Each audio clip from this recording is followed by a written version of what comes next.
Night owls in California and other points out west are in for a treat on May 26 as the moon enters Earth's shadow and turns a blood-red color during a total lunar eclipse, the first in more than 2 years visible from the United States.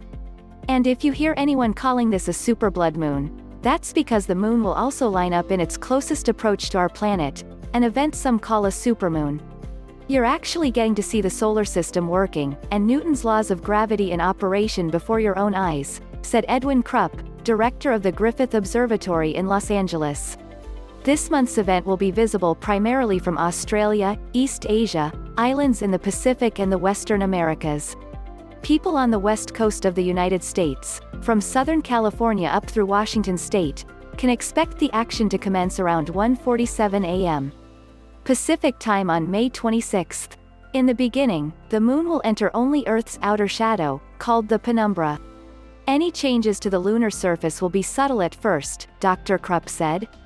After sailing along over the next few hours, the moon will travel deeper into the shadow, at which point it will look as if something took a bite out of it. During this phase, it will begin turning reddish. This will start around 2:45 a.m. Pacific time. At 4:11 a.m., the moon will fall completely within Earth's inner umbral shadow and its full face will become a deep, dark red. The quirks of the moon's orbit mean this total eclipse will be relatively short, lasting about 14 minutes and ending by 4:25 a.m. Pacific time. Some total lunar eclipses go for nearly an hour.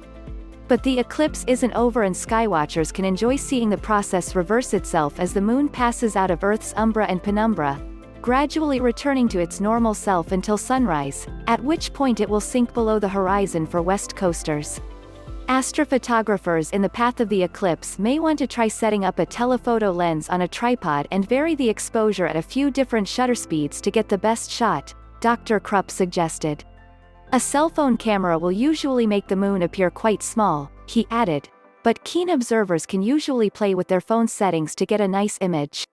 As a consolation for those elsewhere in the country, the Griffith Observatory is hosting a live feed of the eclipse on its website from 1:45 a.m. to 5:50 a.m. Pacific. That means people in the Eastern time zone who wake up early enough can watch some of the show online. Lunar eclipses occur when our planet comes between its two major heavenly companions, the Sun and Moon.